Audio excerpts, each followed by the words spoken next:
Boldwood presents The Gingerbread House in Mistletoe Gardens, written by Jaimie Admans and read by Janine Cooper-Marshall.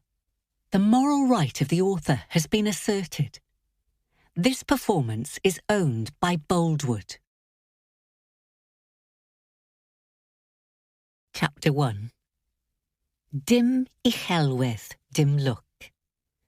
An old Welsh proverb. No mistletoe, no luck. Now, the most important topic on tonight's agenda, a date for my daughter to the mistletoe dance. I shrink in my seat at the side of the stage. There are some benefits to your mum being leader of the town's resident committee, but this is not one of them. Mum, I hiss. That is not the most important thing tonight or any night. Before I've finished, Mr. Arkins, a pensioner who runs a dinosaur shop and remains permanently in character by wearing a dinosaur costume at all times, has raised his hand. Thank you, Mr. Arkins, my mum says smoothly. I was hoping for someone a tad younger, but we'll keep you in mind, seeing as Essie is determined to go alone this year. It's nice of you to volunteer. Again. I cover my face with my hands. Just when I think things can't get any worse, an old gent dressed as a dinosaur takes pity on me. I begged my mum not to do anything embarrassing tonight. But no parent ever listens when they can embarrass their offspring in public, do they? Well, you know where to find us if you're at a loose end on the 23rd of December and want to take Essie to the mistletoe dance. I promise she scrubs up nicely and doesn't always have flour on her face. Mum!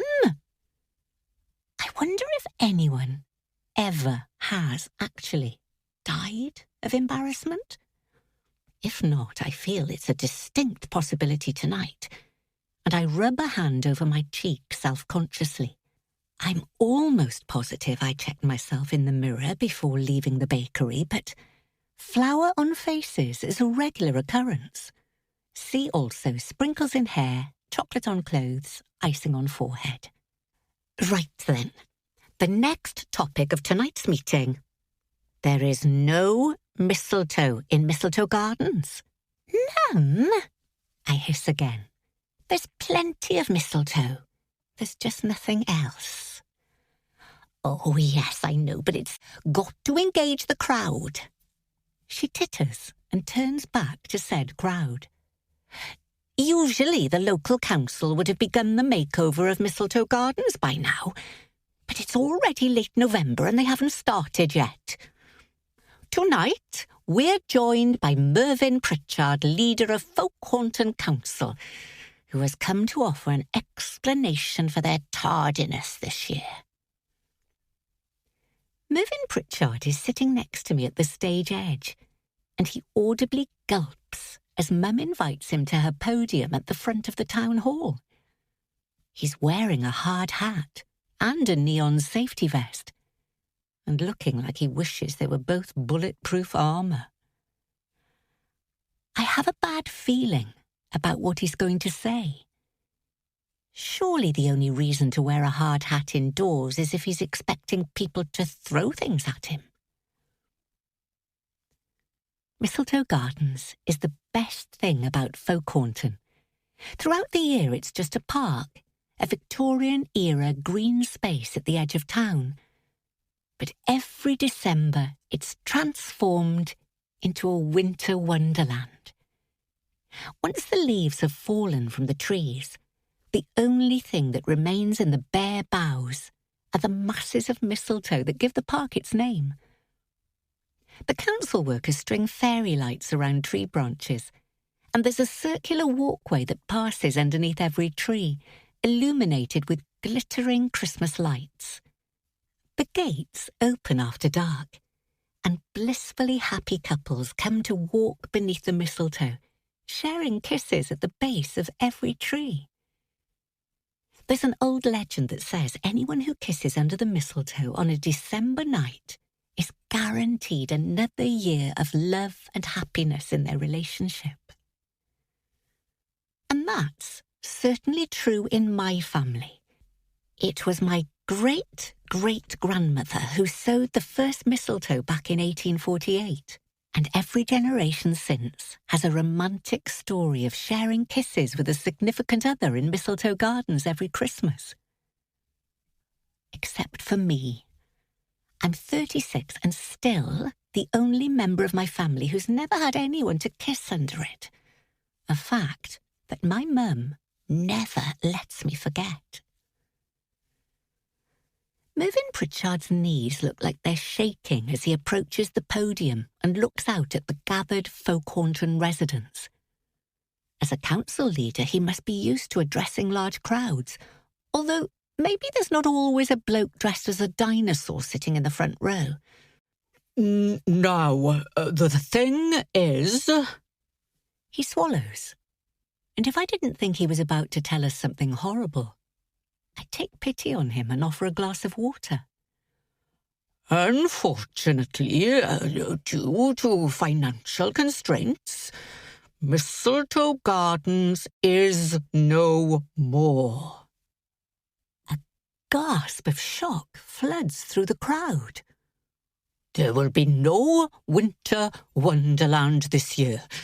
The council have taken the decision to flatten Mistletoe Gardens completely in January, and then construction will begin on a new apartment complex, which will provide many jobs, bring new people to the area, and reinvigorate our town.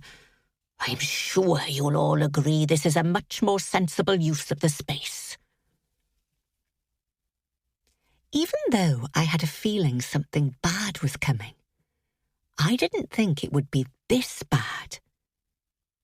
This is awful. I can't imagine our little town without Mistletoe Gardens. On those magical December nights, it becomes a Christmas market too. Local shopkeepers set up stalls to sell a selection of handmade goods, crafts and food and drink. Mum and I have a stall for the bakery. And I love spending December evenings there, serving loved-up couples with heart-shaped spiced shortbread, gingerbread iced with a mistletoe pattern, and mince pies topped with fondant holly leaves, sipping hot chocolate, and vicariously experiencing the romance of Mistletoe Gardens. The anger in the room is palpable. I was joking when I thought people might start throwing things, but some residents are definitely looking around for projectiles. Mervyn Pritchard is obviously getting worried too. Mistletoe Gardens no longer earns its keep.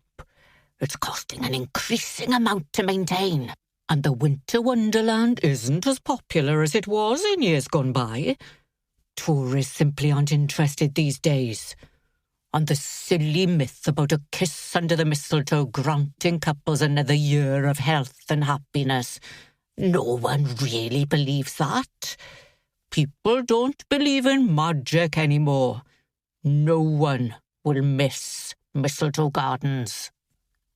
I'll miss it, someone says near the back of the hall, and it starts a chorus through the residents. Well, I'm sorry, Mr. Pritchard, but that simply won't do. The resident committee will not allow you to destroy the only green space this town has. Where will we go to eat our lunch on summer days? The only place we can walk our dogs or have picnics or the children can kick a ball around? Where will we have outdoor yoga classes with our friends? Where will I hold my wild crochet club? Beryl, who owns a knitting shop, asks. Wild suggests an outdoor crochet group, and while that's exactly what it is, wild can also be applied to some of their more interesting creations. She's sitting at the front, merrily crocheting a zombie version of Santa. The only things who have any